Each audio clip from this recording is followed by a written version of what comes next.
First of all, we thank Allah who has given us blessing and mercy until we can attend, until we can gather in His best good condition.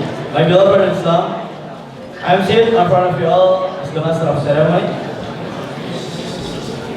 Alhamdulillah, sebuah kata yang hanya dan pantas kita ucapkan, kita curahkan kepada Allah Subhanahu wa Ta'ala yang telah memberikan ribuan nikmat, jutaan nikmat, miliaran nikmat sehingga kita dapat berkumpul di sore hari ini untuk melaksanakan pengajian Senin dalam keadaan sehat walafiat. Alhamdulillahirabbil alamin.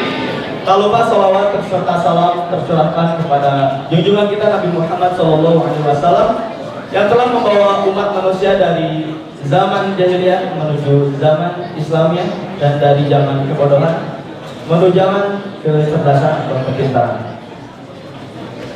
Sebelumnya saya akan membacakan CV dari beliau. Nama Dik Firman Sidik, Enrollment Specialist, nomor telepon 081 311 203436, email admin@dikdikfirmansidik.com, alamat Cipicung, RT 4 RW 1, Baleendah, Kabupaten Bandung, Jawa Barat. Jadi orang Baleendah bisa ya bersilaturahmi ini. Education atau riwayat belajar PPI 67 Benda Tasikmalaya tahun 2004 sampai 2007. Dan UIN Sunan Gunung Jati Bandung, S1 Pendidikan Agama Islam, S2 Magister Pendidikan Islam. Organization Experience atau pengalaman organisasi Sapala 67 BTL 02.05.010 RG PPI 67 Benda sebagai takmir masjid. Mana takmir masjid? Pimpinan pusat Hima Persis dan pemuda Ijmi Jawa Barat.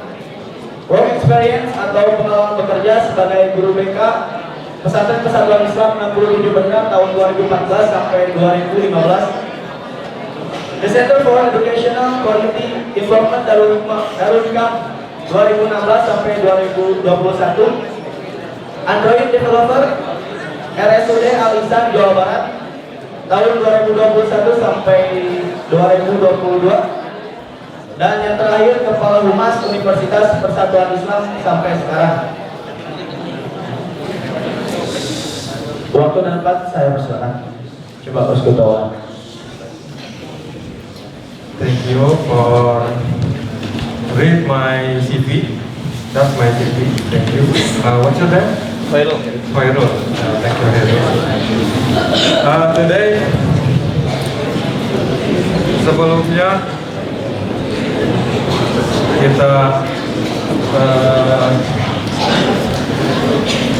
ya dulu ya sebelum dimulai. Jadi ketika saya berkata Subhanul Yahu, kemudian nanti yang banatnya Wabanatu Yahu, ya kompak ya.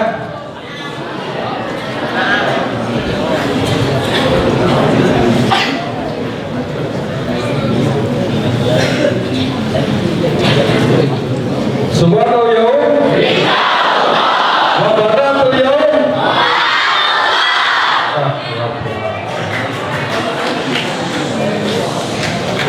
Kita akan dengar nama Tuhan dan Sayyidina wa nastaghfiruh wa na'udzubillahi min syururi anfusina wa min sayyiati a'malina may yahdihillahu fala mudilla lahu wa may yudlil fala hadiya lahu.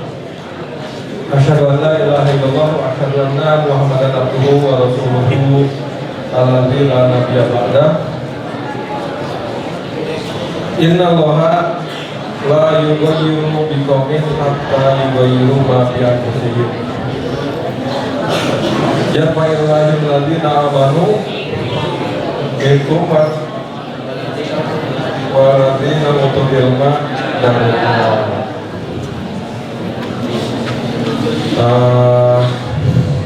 Adik-adikku sekalian, jadi banyak yang nggak pakai kopiah, saya copot saja biar samaan ya. Gitu. Tadi dibacakan CV ya. Ada sebenarnya jabatan yang tidak saya cantumkan. Saya itu dulu ketua Granat. Di sini masih ada gitu apa komunitas Granat di sini? Hah? Jadi saya itu dulu waktu jadi santri ya sama teman-teman saya seperti ini. Saya itu ketua Granat, gerakan anti banat.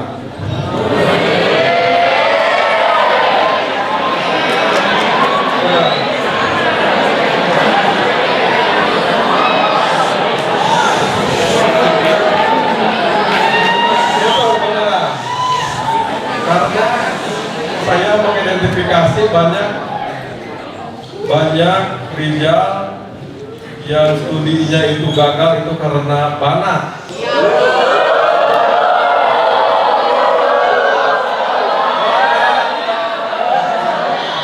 Maka saya itu ya, ketika itu saya kelas 2 Mualimin mengajak teman-teman yang lain yang dari Sanawiyah juga gitu, melakukan di sana. Karena kenapa? Itu sudah ada historiknya. Nabi Adam turun ke bumi karena siapa? Itu. Jadi jangan sampai teman-teman itu ya tidak lulus di benak karena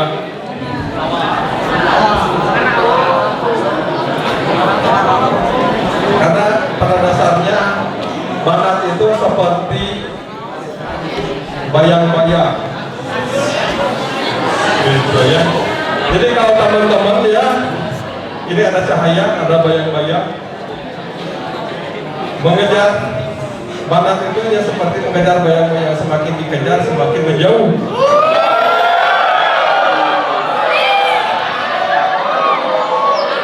Tapi ketika teman-teman itu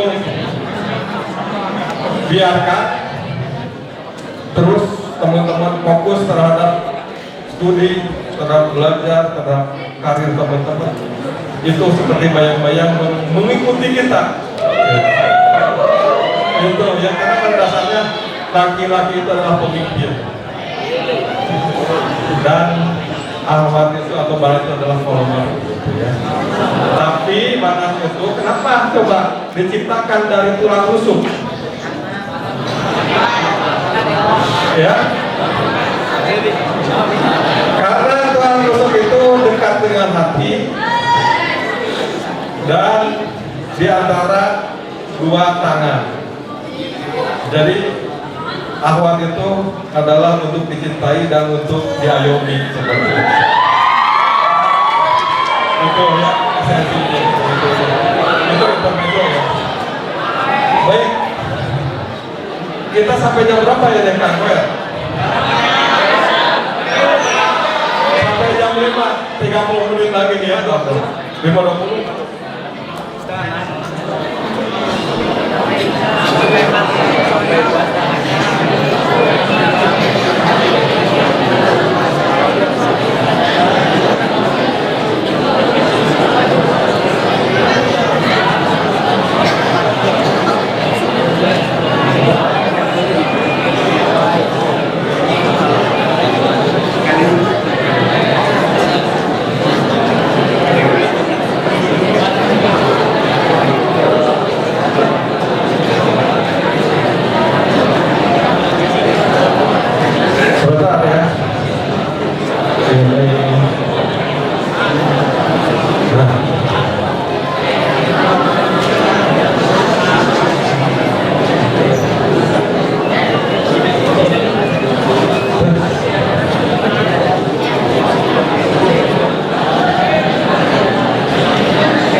gaptek. Baik, ada waktu sekitar 50 menit. Jadi ini materi yang akan saya sampaikan itu adalah mengoptimalisasi kecerdasan. Teman-teman di sini mungkin ada yang tahu kecerdasan itu apa? What's the meaning of kecerdasan? Atau mahual apa kecerdasan bahasa Arab? Jakiyun. Mahual jakiyun.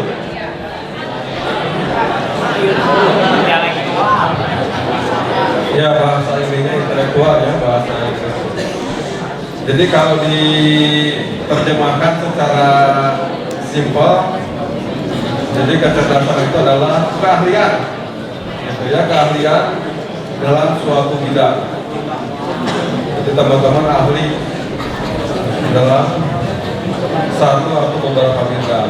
Khususnya kalau di pesantren berarti cerdas dalam belajar, cerdas mengelola waktu, cerdas dan lain sebagainya. Nah, kira-kira faktor apa saja sih yang menunjang kecerdasan itu?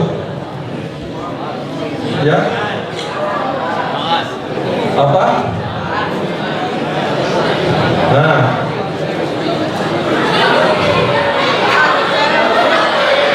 ini ya.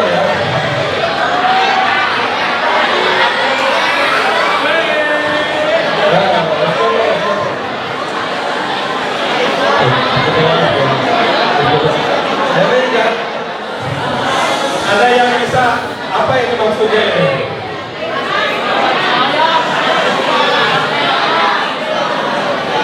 Jadi begini teman-teman.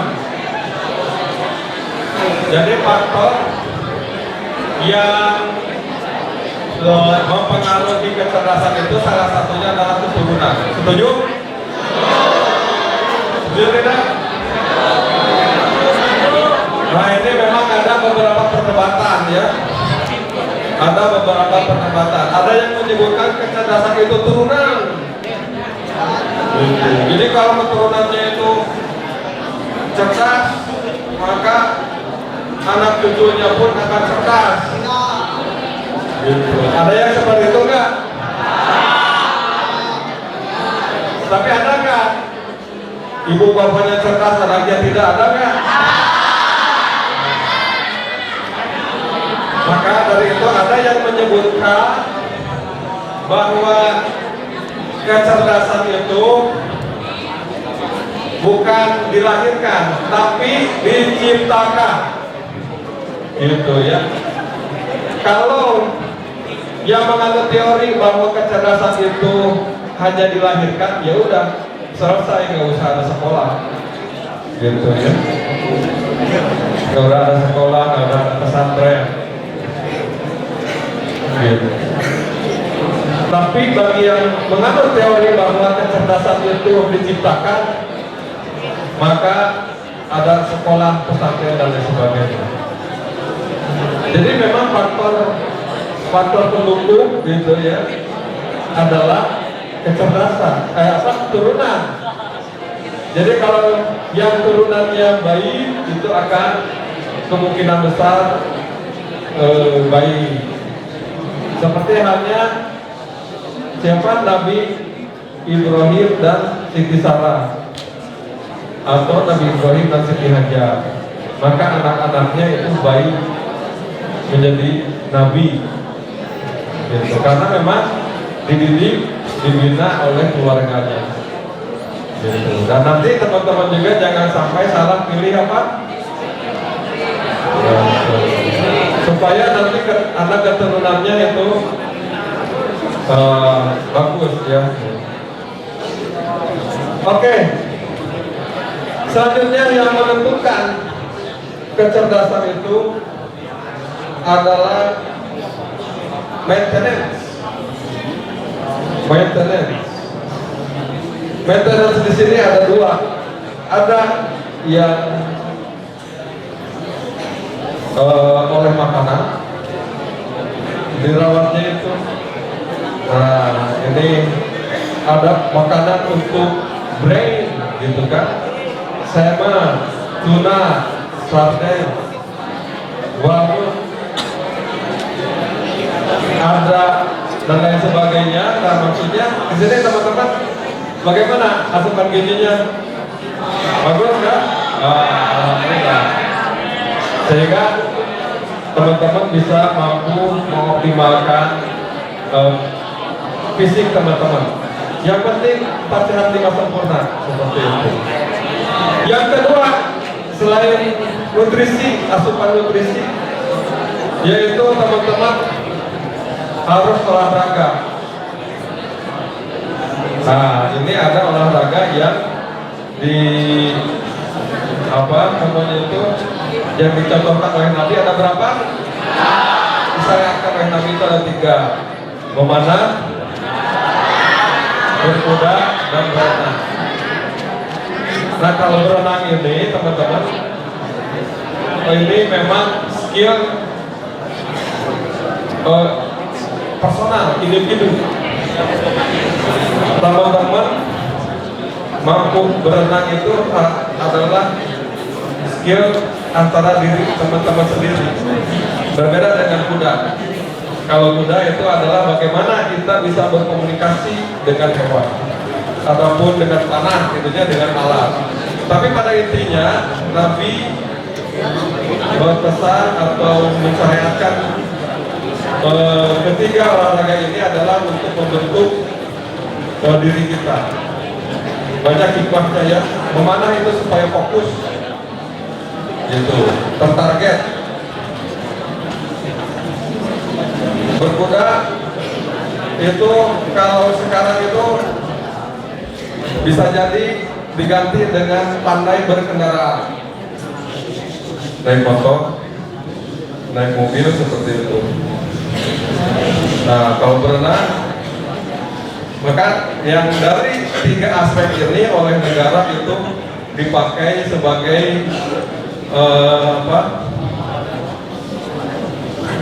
bukan perlombaan, sebagai pertahanan negara. Ada angkatan darat, angkatan udara, angkatan laut. Gitu. Itu jadi di sini ada yang tidak pernah berolahraga. Hati-hati ya, olahraga itu penting. Makanya di sini di Benda ada banyak ekstrakurikuler ya. Ada futsal, voli, ada sapala ya. Saya ikut juga sapala. Yang ahwatnya pun harus olahraga. Ya, ahwat pun. Jangan ahwat itu lembek gitu ya, nggak bisa lari. Nah, ahwat itu harus kenceng, harus lincah. Jangan sampai ini dikit-dikit sakit kaki, dikit-dikit sakit, punuk, leher. Ya, itu kenapa? Karena tidak olahraga. Maka wajib teman-teman ikut olahraga. Ada peribahasa mensana incorporensano. Apa artinya coba? Nah,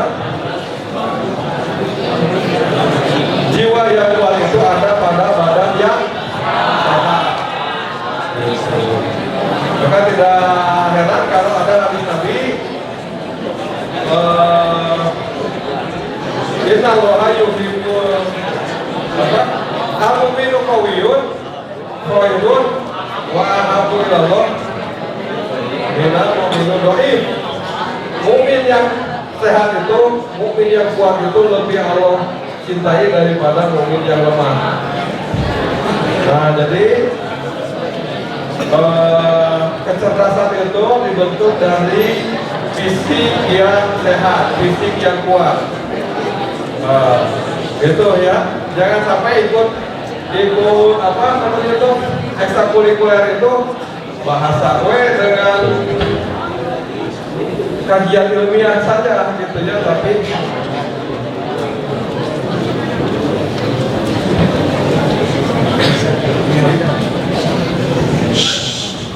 cek cek cek cek cek cek.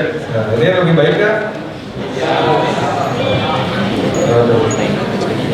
Di sini itu ada ini nih yang saya kenal itu Muhammad bin Fasil apa? Awal. Mana Muhammad? Hah? Muhammad Qaris. Muhammad Fasil Awal Malimin. Muhammad bukan?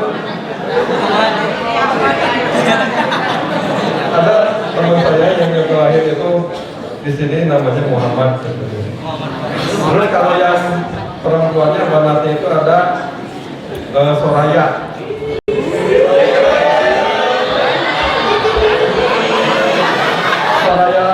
Soraya apa namanya?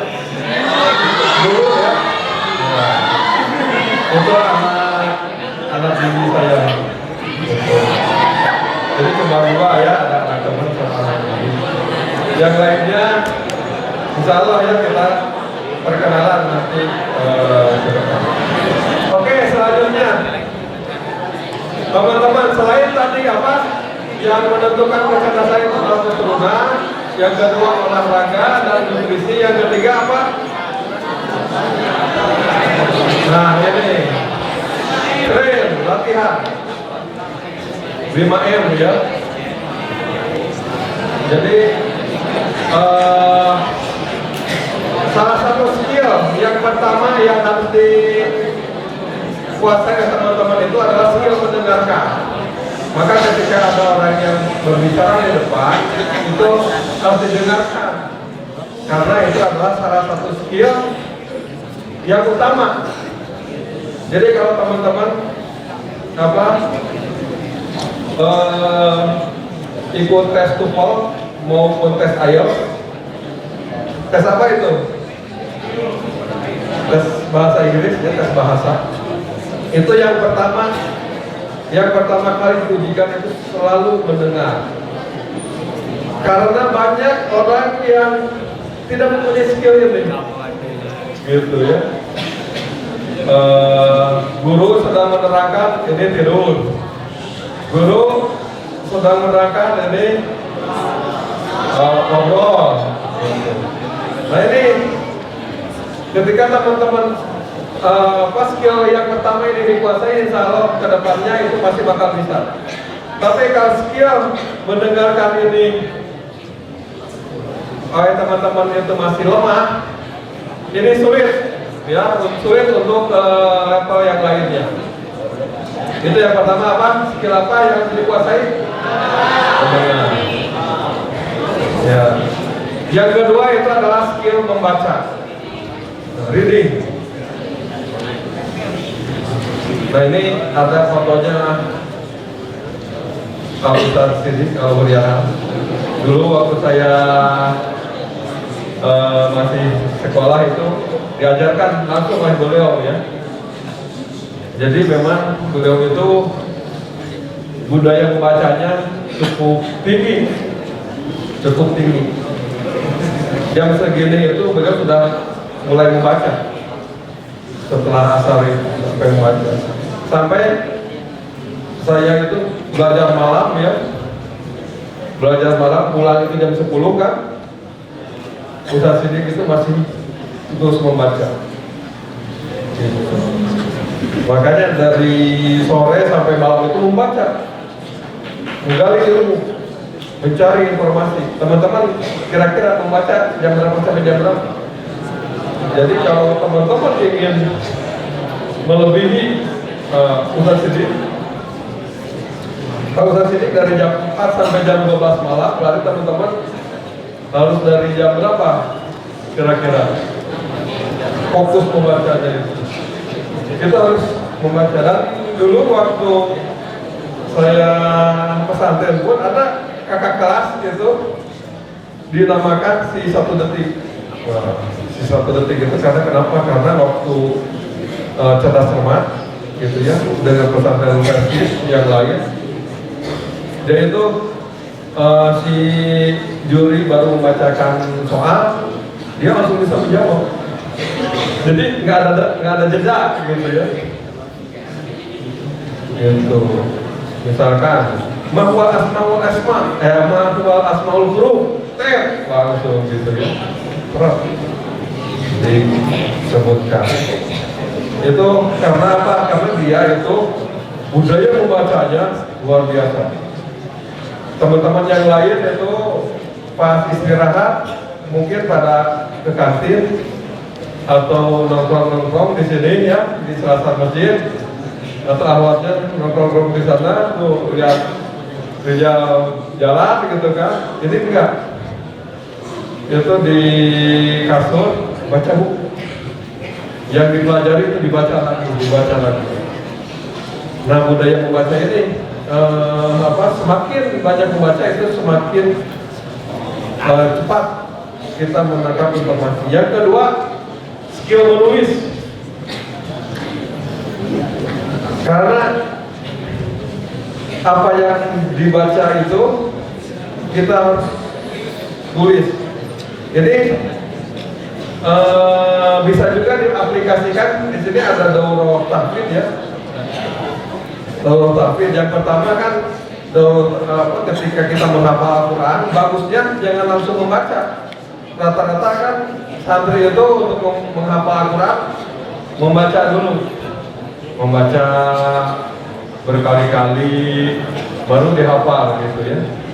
Nah itu sebenarnya kurang tepat gitu. Harusnya mendengarkan dulu, cari qori atau murota yang yang digemari, semisal Sudain atau Musyair Rasid Al-Afesi atau siapa gitu ya. Dengarkan dulu, kemudian setelah dengarkan 20 kali baru baca. Nah rata-rata orang itu udah aja mendengar, membaca, hafal gitu kan, tapi jarang yang melakukan menulis. Harusnya apa yang didengar kemudian dibaca, dihafal ya, ditulis. Karena dengan ditulis kita akan tahu mana tulisan atau hafalan kita yang salah, gitu kan? Namanya itu panjang pendeknya. Nah kadang-kadang itu kita tidak bisa mengecek hafalan kita itu benar tidak, panjang pendek sama tasdidnya seperti itu ya. Itu dengan menulis bakal dicek. Karena kan di sini nggak boleh ada handphone ya. Nah kalau bisa itu direkam gitu ya. Kalau direkam kan bisa kecek tuh panjang pendeknya. Kalau tidak ada itu, yang paling kuat itu adalah ditulis gitu. Baru dipraktekkan, diaplikasikan. Kalau tahfidz itu dipakai untuk sholat gitu ya, atau diulang-ulang, mengulang. Terakhir itu adalah diulang-ulang. Kenapa coba? Di dalam Al-Quran itu sering diulang-ulang. Ayat-ayat Al-Quran banyak diulang-ulang nggak? Termasuk Al-Fatihah. Kita mengulang dalam satu hari berapa kali Al-Fatihah? Minimal 17 minimal gitu kan. Karena dengan pengulangan ini kita menjadi ahli. Begitu juga kita, misalkan teman-teman ada yang sebenarnya itu nahwiyah tapi susah masuk kepala gitu ya. Ya udah dibaca diulang-ulang. Gitu ya, atau ditulis diulang-ulang. Gitu. Atau diaplikasikan itu bisa diajarkan ke orang lain. Terus diulang-ulang. Makanya guru gitu ya, kalau mengajar mata pelajaran itu ahli ya, guru itu. Coba sama teman-teman itu ditanya apa ini apa itu, ahli dia itu. Karena setiap hari, setiap tahun mengulang-ulang pelajaran tersebut, itu bisa ahli.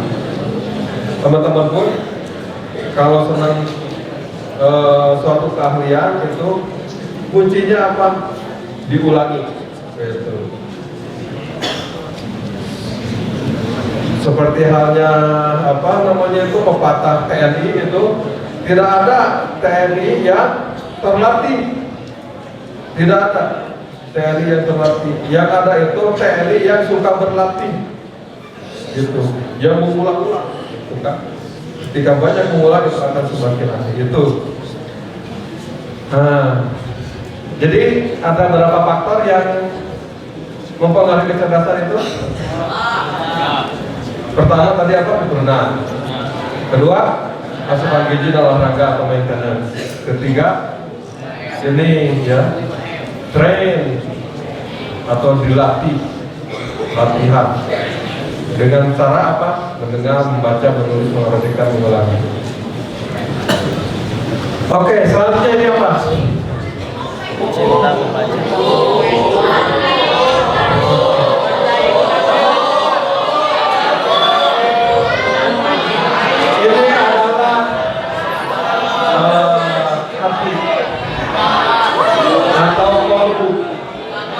Atau bisa dikatakan ulul albab.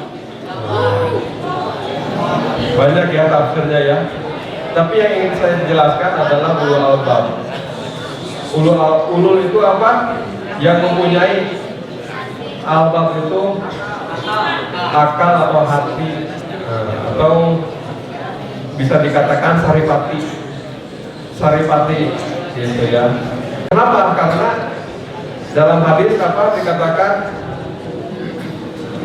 faedah fasadatnya 10, faedah sholahatnya 10, ala wahya qalbun. Nah, qalbun itu hati. Ulul itu saripati itu adalah hati. Jadi hati kita itu harus bersih. Gitu. Itu ketika hati kita bersih, itu insya Allah akan meningkatkan kecerdasan kita. Nah, salah satu ciri hatinya bersih itu apa? Dalam Al-Quran Surat Ali Imran, yang pertama itu adalah Al-Kadhi minal goyim. Apa itu artinya? Menahan marah. Nah, jadi bisa mengalirkan emosi.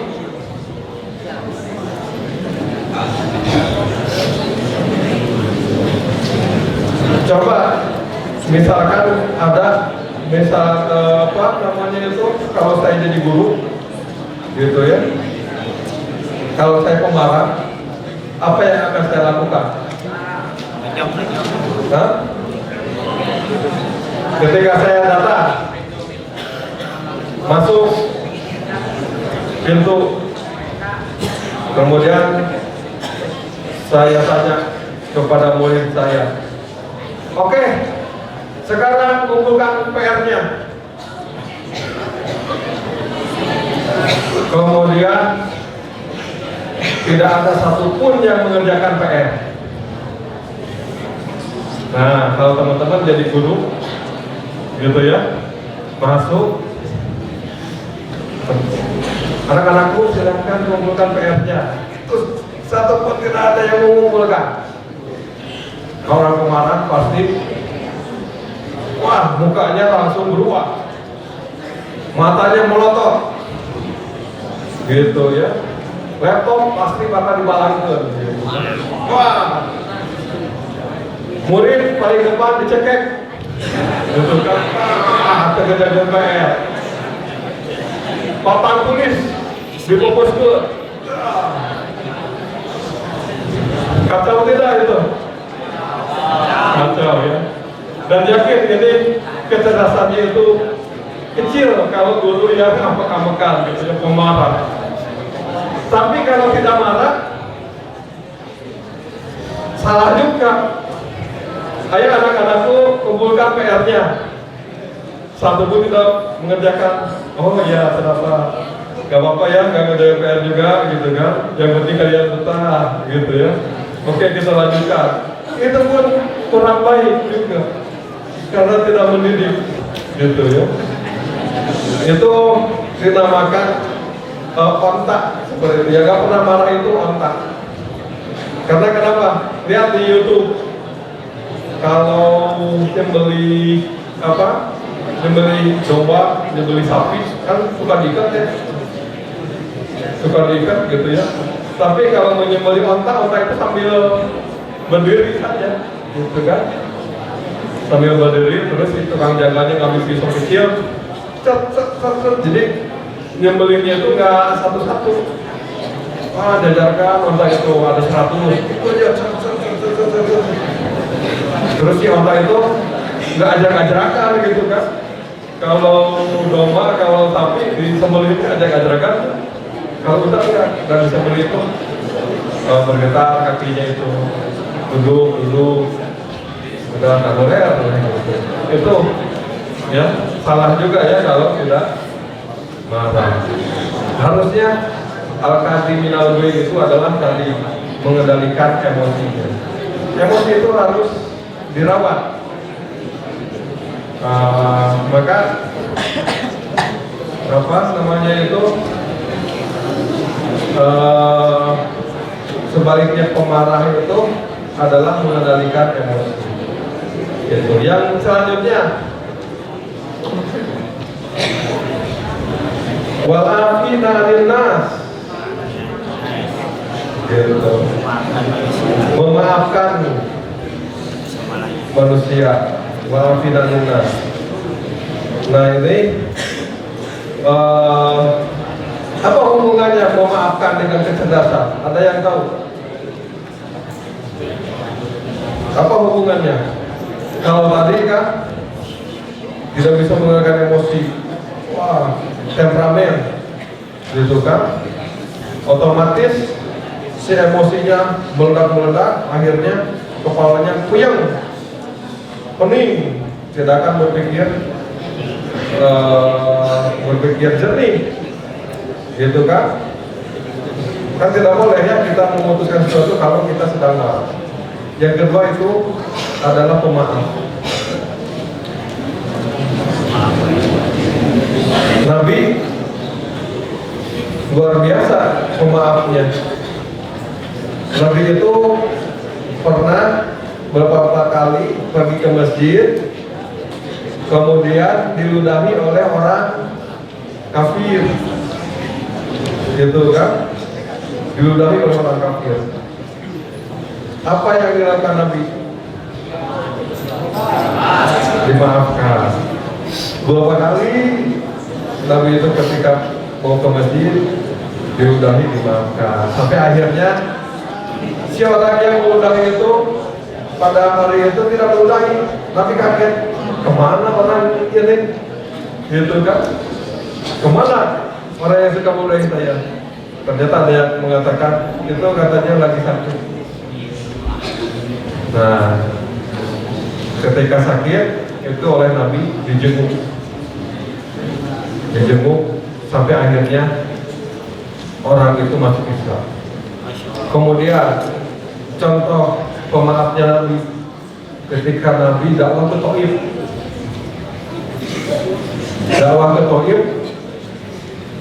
Begitu kan? Sampai di Taif, apa yang dilakukan oleh orang-orang Taif? Dilempar dengan batu atau dengan kotoran, gitu kan, sampai Nabi itu berdarah. Kemudian Nabi itu mencari tempat yang aman, gitu kan.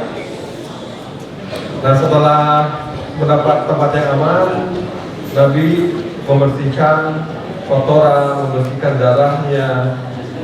Kemudian ada malaikat memegang sebuah gunung. Wahai Nabi, perintahkan saya supaya orang Taif ini digencet oleh gunung. Gitu. Ayo, saya langsung digencet hari ini pun, hari saat ini juga. Gitu. Tapi Nabi memaafkan. Kata Nabi itu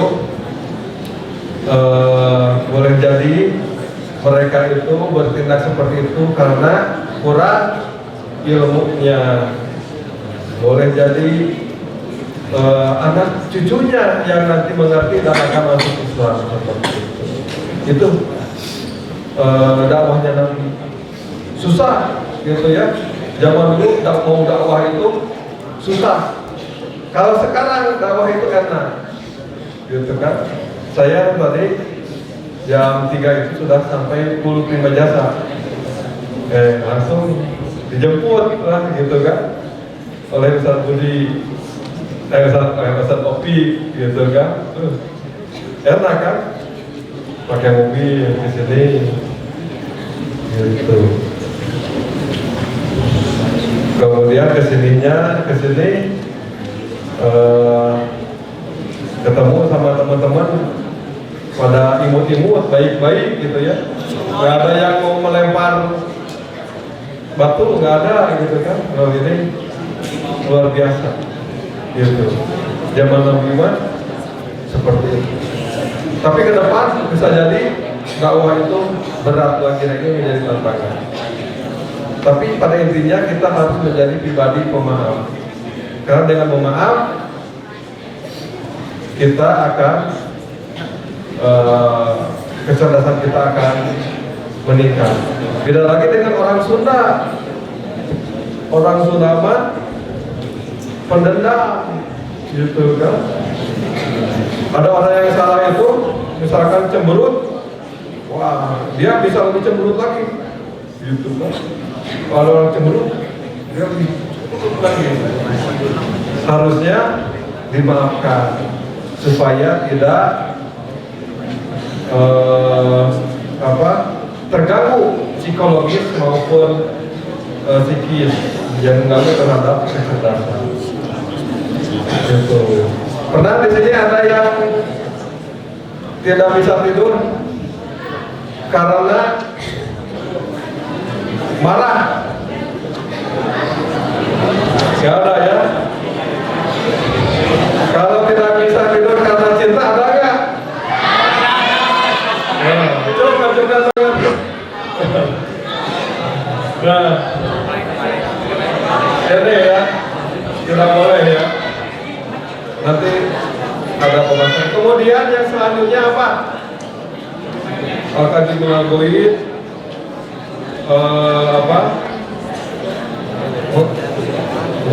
mengendalikan emosi. Wa'afina linnas adalah pemaaf. Kemudian innallaha yuhibbul muhsinin. Sesungguhnya Allah itu mencintai orang-orang yang berbuat baik. Kalau orang memberi kita satu hati, maka kita harus balas dengan dua hati. Tapi hati itu kan cuma satu ya. Misalkan dikasih satu lope, harus balas dengan dua lope. Gitu. Tapi begini, ketika orang lain berbuat jahat kepada kita, apa yang harus kita lakukan? Nah, harus balas dengan kebaikan. Gitu kan? Jadi ketika ada orang yang berbuat baik kepada kita, kita harus balas lagi dengan kebaikan yang lebih, gitu kan? Kalau tidak, dengan yang setara. Atau kalau tidak bisa membalas dengan yang setara, kata Nabi apa? Minimal mendoakan. Gitu.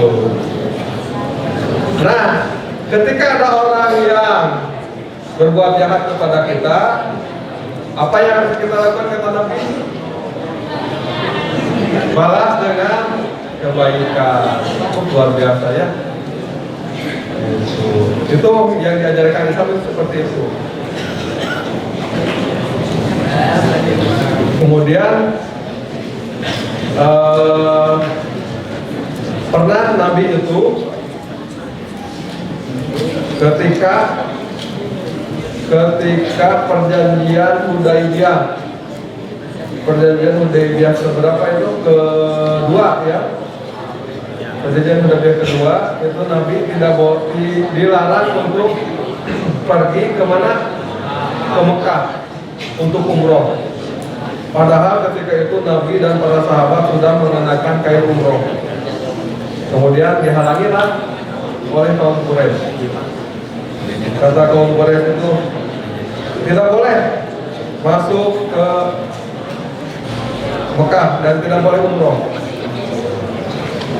Akhirnya berunding, kemudian ada perjanjian Hudaybiyah. Padahal pada saat itu Nabi dengan para sahabat itu banyak melebihi jumlahnya kaum Quraisy. Para sahabat ketika itu, ya Nabi, kita itu sudah mau umroh, kita sudah banyak jumlahnya daripada kaum Quraisy, kita perang saja, gitu kan? Karena jumlah kita banyak dan kita dilarang. Padahal tidak ada larangan untuk umroh kita itu. Gitu. Tapi Nabi ketika itu menerima perjanjian itu, tidak jadi perang, menolak perang. Nabi, ayo kita kembali ke Madinah. Dan Nabi kembali ke Madinah itu merupakan aplikasi dari hati yang bening, dari kecerdasan. Bahkan Nabi ketika itu dalam perjanjian itu tidak boleh berjual beli antara Mekah dan Madinah. Padahal jalur perekonomian itu dari mana? Dari Syam itu ke Mekah ketika itu. Tapi Nabi tidak jadi masalah. Dan pada akhirnya Nabi dengan para sahabat di Madinah membuat kekuatan baik itu dari segi agamanya dan juga ekonominya. Perdagangannya dari Syam ke mana? Ke Mekah itu dibalik, ditarik ke Madinah. Jadi langsung oleh orang Madinah itu dibeli dengan harga yang mahal untuk keperluan kehidupan sehari-hari di Madinah. Yang terjadi, perekonomian yang ke Mekah itu terhambat dan akhirnya banyak orang miskin di sana. Terbalik di Madinah karena perekonomiannya itu lancar, sehingga apa yang terjadi, umat Islam kuat dari bidang agamanya, kuat di bidang politiknya, kuat juga di bidang ekonominya. Dan inilah siasat, gitu ya. Kadang-kadang kita harus mengalah untuk bisa menang, dan itu terjadi. Nabi bisa menang. 7 menit lagi, atau 5 menit lagi? 7 menit lagi, oke. Kita lanjut ke terakhir lah.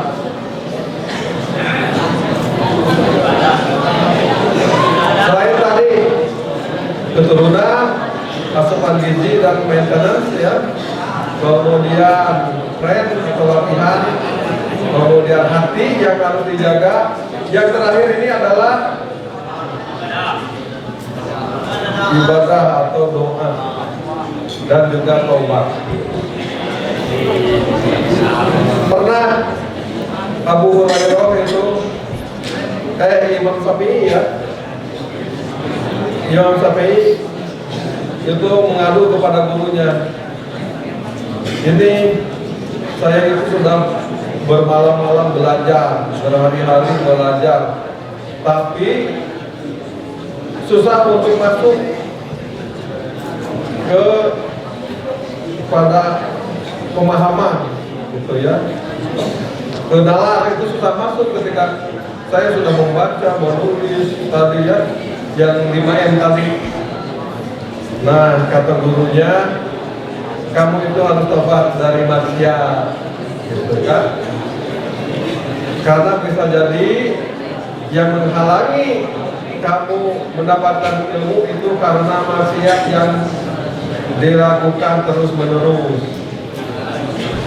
Ayo di sini coba maksiat apa yang sering dilakukan oleh santri? Roasting. Bully. Nah, ya. Bully. Ini hati-hati bully, jangan ada bully.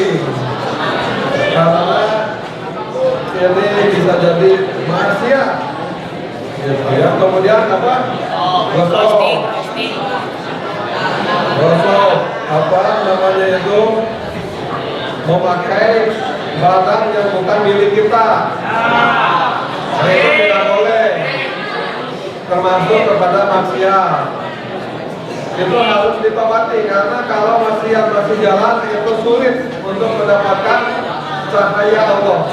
Takbirnya nggak akan sampai itu 30 juz. Kemudian apa lagi? Nah, gibah, roasting, apa lagi? Darmaji, ada darmaji di sini? Nah, ini nggak boleh. Jadi harus tobat dulu. Atau uniko, usaha nipu kolot. Ke ibu itu menunjukkan dikirim minggu ini.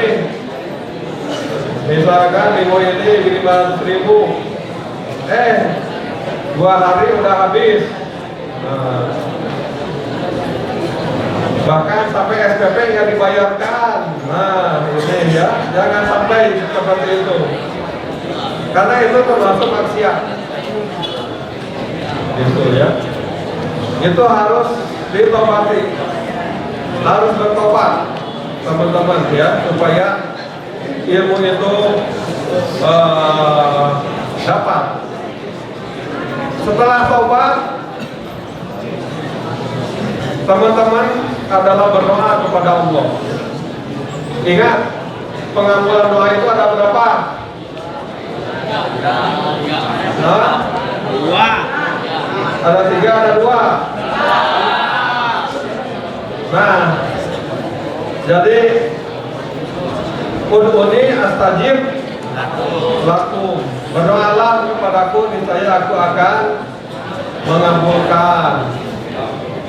Nah, doa itu oleh Allah insya Allah dikabulkan semuanya. Adapun tadi yang terang itu karena apa? Maksiat. Tapi ketika kita tidak maksiat tapi berdoa, ada 3 pengampunan doa. Ada yang pengampunan doa itu langsung diberi ya. Teman-teman misalkan berdoa apa, pingin apa? Misalkan teman-teman itu sedang butuh orang tua, gitu, sedang sakit di sini, butuh orang tua. Kemudian teman-teman berdoa, ya Allah, datangkanlah orang tua anak hamba ke pesantren. Tahu-tahu 5 menit kemudian ada orang tua ke sini, karena orang tua itu ada kegiatan di Tasik, gitu ya, nggak bilang dulu, terus mampir ke sini.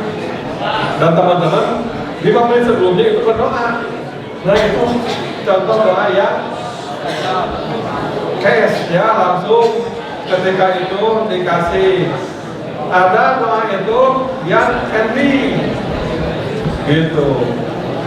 Nah, teman-teman misalkan pengen umroh, ya Allah pengen umroh, gitu kan? Ya Allah bulan ini pengen umroh, tapi saya dikasihkan, atau ya Allah saya pengen umroh.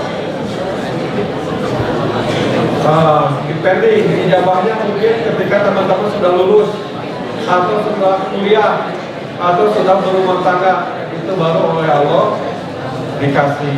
Tapi berdoanya dari sekarang, mumpung lagi di pesantren, berdoa sebanyak-banyaknya. Bisa jadi ketika kita berdoa, ada yang ada yang depending 10-20 tahun yang akan datang baru dikasih. Tapi itu worth it tidak? Worth it kan? Karena depending. Nah, ada doa itu yang diganti. Yang diganti. Misalkan teman-teman itu meminta atau berdoa ingin nanti umroh, ingin umroh ya Allah, ingin umroh, mudah-mudahan kalau tidak tahun ini tahun depan. Oleh Allah itu malah diganti dengan yang lebih baik daripada umroh apa? Dengan haji. Itu luar biasa kalau seperti itu diganti. Atau misalkan teman-teman di sini biasanya kelas 3 mualimin atau 3 mualimat. Karena kan biasanya setelah lulus itu ada yang langsung menikah ya, sekarang itu banyak yang sudah lulus mualimin, mualimat menikah, kemudian kuliah bareng-bareng. Itu sudah sedang tren sekarang. Nah, berdoanya ini yang laki-laki pingin seperti siapa? Kalau yang perempuan pingin seperti Lee Min Ho misalkan gitu kan, orang Korea. Anime di ijabahnya itu seperti apa? Seperti Sule misalkan ya, karena sekarang Sule duda gitu kan, seperti Sule. Nah itu bisa saja doa itu diganti, tapi jangan lupa teman-teman ketika berdoa itu mengatakan seperti ini, ya Allah, kalau yang saya minta ini baik bagi kehidupan dunia dan akhirat saya, maka kabulkan dan segerakan. Tapi kalau yang saya minta ini buruk bagi dunia dan akhirat saya, maka engkau berhak mengganti dengan yang lebih baik. Nah, mungkin ya seorang itu meminta lebih baik, tapi yang dikasihnya itu adalah sulit. Mungkin itu yang terbaik bagi dunia dan akhirat dia. Seperti tadi ingin haji dikasih umroh, mungkin itu yang terbaik bagi kehidupan dunia dan akhirat dia. Karena mungkin dengan pergi haji itu bisa jadi orang tersebut sombong, takabur dan lain sebagainya, sehingga pahala ibadahnya itu ditolak. Seperti itu. Dan yang terakhir adalah doa itu jangan khawatir ketika teman-teman banyak berdoa, apalagi di pesantren ya. Ini mustajab doa karena teman-teman di pesantren itu minim maksiat, insya Allah. Ketika minim maksiat itu pasti bakal peluang ijabah doanya itu tinggi. Nah, ketika Allah tidak berikan di dunia, maka Allah akan berikan nanti di mana? Di akhirat. Sehingga nanti teman-teman itu kaget di akhirat itu. Ya Allah, kenapa saya di akhirat itu banyak sekali kenikmatan yang saya terima di akhirat? Kata Allah, ini karena doa kamu yang kamu panjatkan di dunia yang begitu banyak, dan aku tidak berikan di dunia, tapi aku berikan sekarang di akhirat dengan kenikmatan yang banyak, yang melebihi dari amal dan perbuatan. Itu saja mungkin ya yang terakhir. Sudah mau maghrib, silakan kepada moderator kembalikan.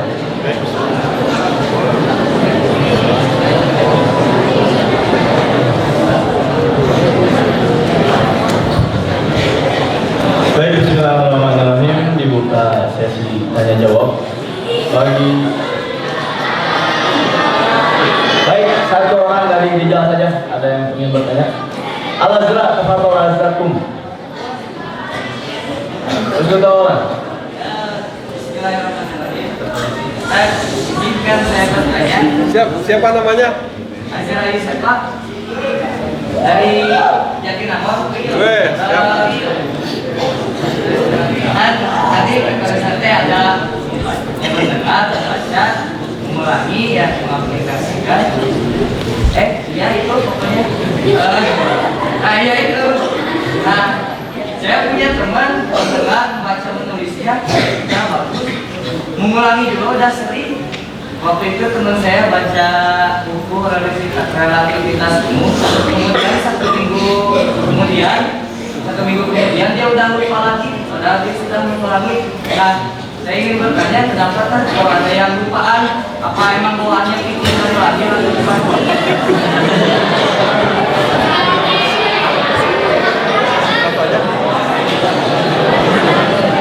Baik, terima kasih ya yang dari Jatinangor.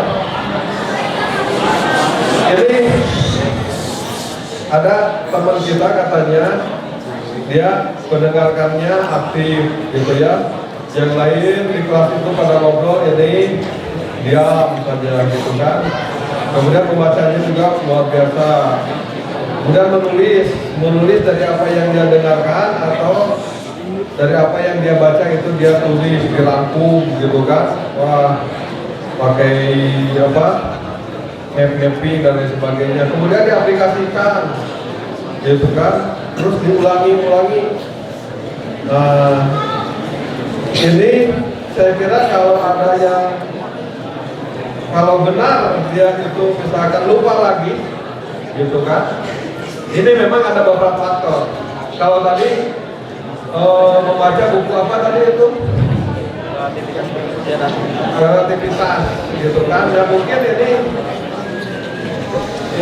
bahasa dari buku itu kurang menarik atau bahasa dari buku itu susah dipahami gitu. Itu diulang-ulangi pun susah dia untuk didapat. Nah, mungkin salah satunya tadi buku tersebut bahasanya itu tidak mudah dipahami. Itu kemungkinan yang pertama. Kemungkinan kedua adalah tadi dia itu banyak maksiatnya gitu. Karena dia misalkan ketika sendiri tidak ada orang, dia melakukan kemaksiatan kepada Allah gitu. Dan itu yang akan menghalangi dari menangkapnya ilmu gitu. Tapi kalau ini dilakukan ya, teori ini atau metode ini dilakukan, insya Allah saya menghafal Al-Quran itu memakai metode ini susah lupanya. Bahkan ketika mendengarkan dulu terus membaca, menulis, mengaplikasikan ini yang banyak ya, bisa di dalam surat atau membaca terjemahannya, kemudian terus diulang-ulangi. Insya Allah ini akan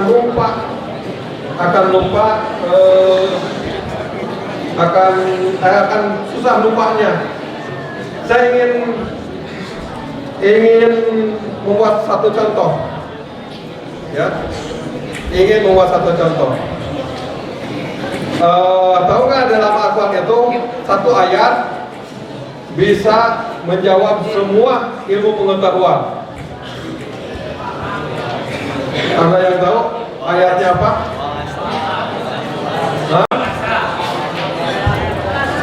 Ada ayat Al-Quran yang bisa menjawab semua ilmu pengetahuan. Misalkan ilmu tentang fashion, ilmu tentang finance, ilmu tentang ekonomi, politik, apalagi desain atau coding atau apalagi cooking,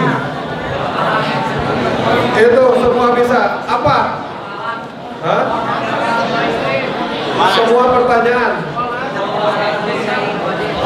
Coba ada yang menanyakan bagaimana rumus coding membuat aplikasi Android. Apa ayat Al-Quran yang bisa menjawab itu? Walas? Gimana? Demi waktu. Bukan. Ikra.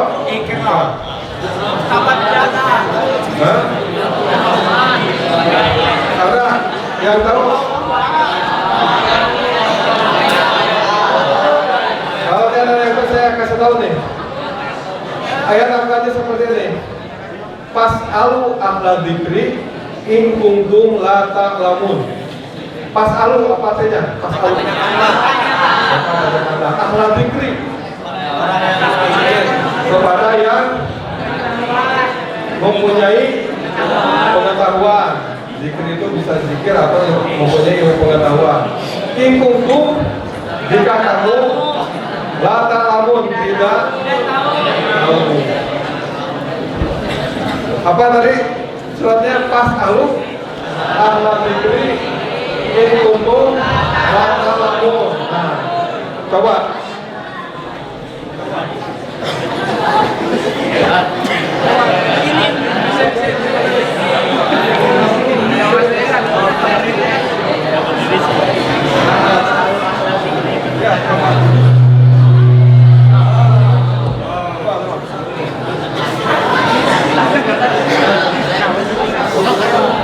Fas'alu ahla dzikri yang kuntum la ta'lamun. Sebelumnya hafal nggak ayat tersebut? Enggak. Oke, sebelah sini. Ingat ya, fas'alu ahla dzikri in kuntum la ta'lamun.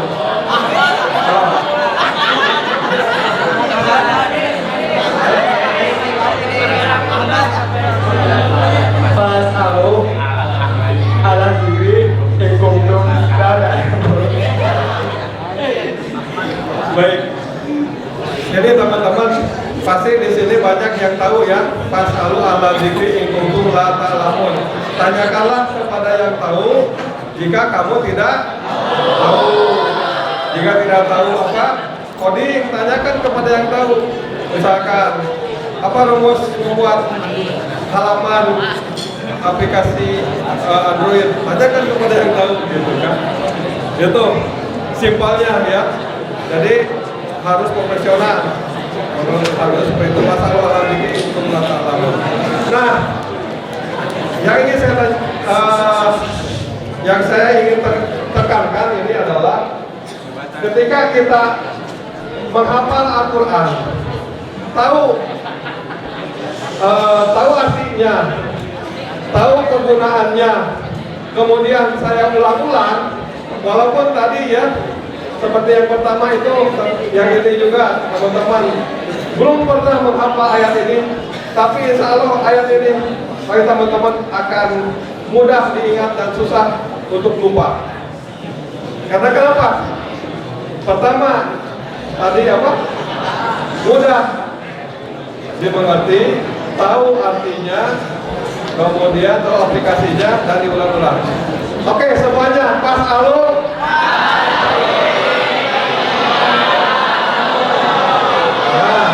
Itu satu ayat saja, hanya kurang dari 5 menit sudah hafal satu ayat. Kalau teman-teman ini praktekkan semua, insya Allah 30 juz itu bisa tercapai ya. Kemudian ini mendengar, membaca, menulis, mengaplikasikan, ya maksudnya tahu artinya dan diulang-ulang, insya Allah. Dan jauhi apa tadi? Oke, itu jawaban dari saya. Baik, bismillahirrahmanirrahim. Alhamdulillahirrahmanirrahim. Acara dari awal sampai akhir selesai. Kesimpulan yang dapat kami simpulkan, ada beberapa faktor penunjang kecerdasan bagi seseorang. Yang pertama keturunan, yang kedua asupan makanan bergizi, yang ketiga train atau latihan. Mendengar, membaca, menulis, mengaplikasikan dan mengulang. Dan jangan lupa berdoa. Ya, sudah. Thanks for your attention. Sorry for my mistakes. I'll close with that. Rabbana atina fid dunya hasanah wa fil akhirati hasanah wa qina adzabannar. Nah, kita berdoa.